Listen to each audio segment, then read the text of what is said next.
I'm not a foe of video games, because games are complicated and it isn't clear what people are doing when they're playing them. You know, they may be expanding their cognitive skills. They may be learning to cooperate. They may be learning to engage in complex problem solving. And so, but part of it's also a matter of balance.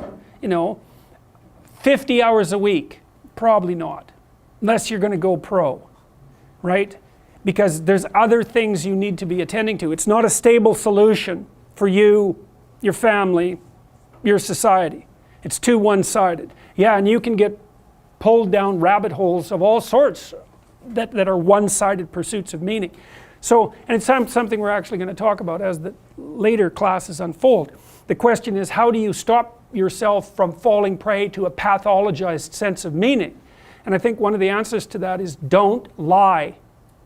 Because what you're hoping is that your nervous system is sufficiently healthy and well programmed so that what it reads out to you is reliable. And if you pathologize your psyche by either through sins of omission, let's say, or outright deception, you're going to warp that internal structure and it's not going to read out properly to you. And then your sense of meaning will lead you astray. So like one of the reasons for speaking the truth, I shouldn't say that because you don't know how to speak the truth, but you do know how not to lie.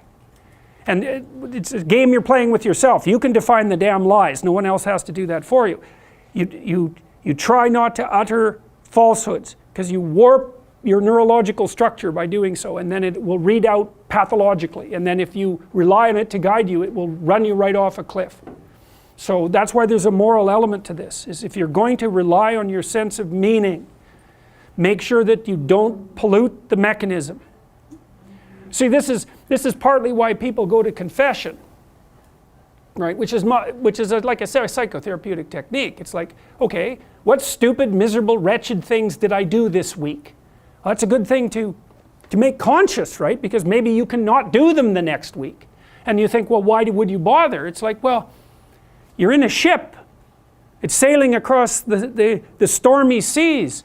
If you're hacking holes in it with a pickaxe, you should probably pay attention to that before you sink. So it's a good idea to keep what you're doing that's stupid in mind so that you can stop doing it. And so then you can more and more rely on yourself and your own, you know, your own conscience, let's say, as a guide to proper action. You know, in the Pinocchio story is that the conscience was not an unerring guide for Pinocchio. It had to learn. And so it's also partly pushing yourself into new situations and differentiating yourself so that you get wiser. And so it's courage as well as truth. Those might be the two. There's more. Beauty, courage, truth, you know, the fundamental virtues.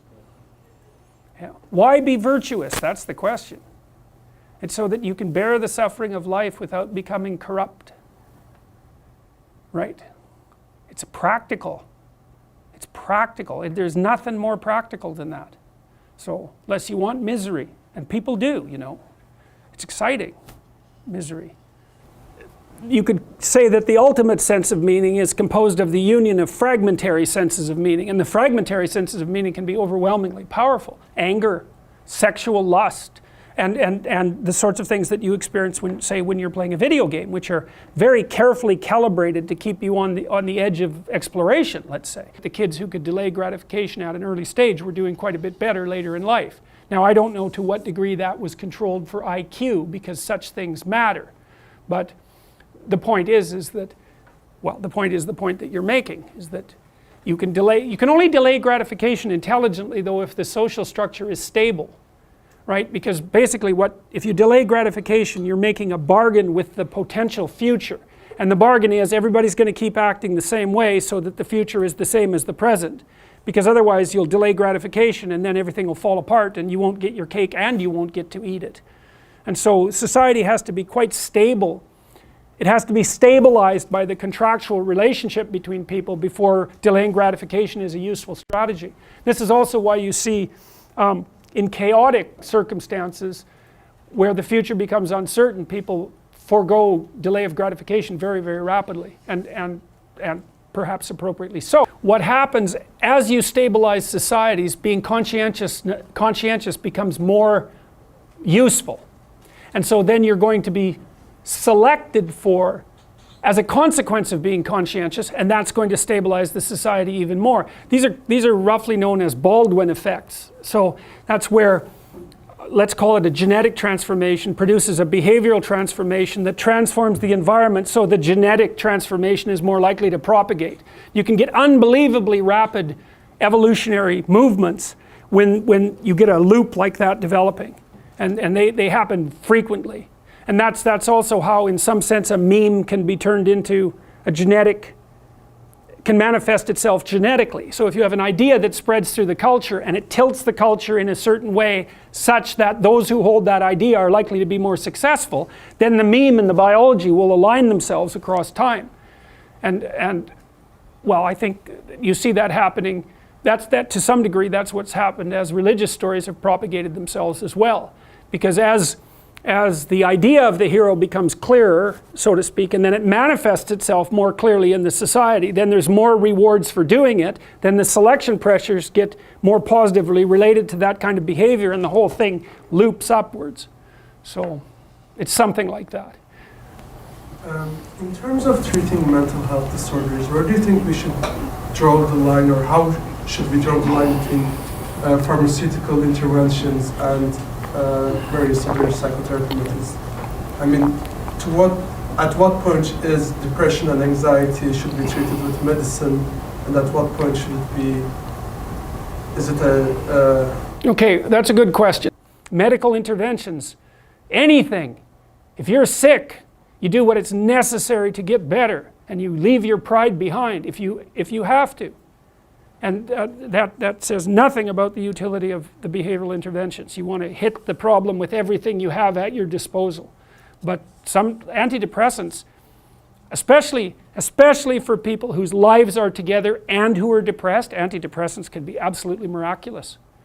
So, when you hear about the clinical evidence in their favor being iffy, and that's partly because the diagnosis of depression isn't very well formulated. It's very different to have a terrible life than to be depressed. And antidepressants can only help you so much if you have a terrible life. How do you differentiate the utility of behavioral / psychotherapeutic treatments for conditions like depression versus medical treatments? Okay, so the first thing I would say is don't underestimate the utility of medical interventions. Depression is a catastrophe. It carries with it a very high suicide rate. And it also levels people out, and it's really hard on their families. And so, and it's physiologically extraordinarily damaging.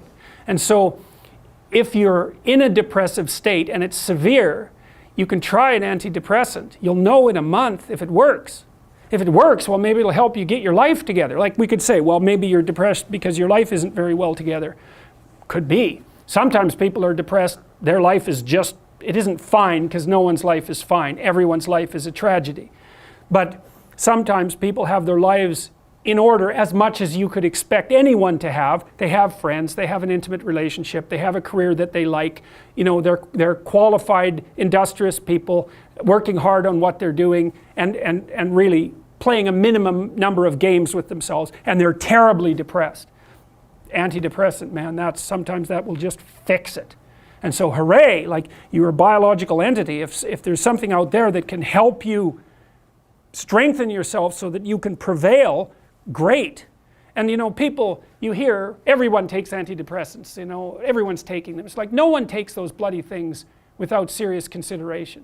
Half the time I spend with my clients who are depressed is often the 2 years long attempt to get them to tentatively try an antidepressant, because they're so guilty that they're relying on an external crutch to sort out their lives that they can't even tolerate it. But I say, well, look, man, what if you had diabetes? You're not going to take your insulin? It's like you got stressed, you blew out at your weakest point. That's what happens when you get stressed. If there's something out there that might help you, it's like, try it, for God's sake. You'll know in a month, and you just stop if it doesn't work. Now, having said that, you want to do a multidimensional analysis. It's like, well, do you have any friends? Do you have an intimate relationship, or are you pursuing one? Do you have a reasonable career? Are you as educated as you are intelligent? Do you have something useful to do with your time outside of work? Do you have a drug or alcohol problem? Are there other behavioral issues like sleep dysregulation and lack of eating that are contributing to the pathology? You want to differentiate all of that, and wherever you can make a behavioral intervention, so much the better. But sometimes too, you're dealing with people whose lives are so wrecked that they don't even know where to start.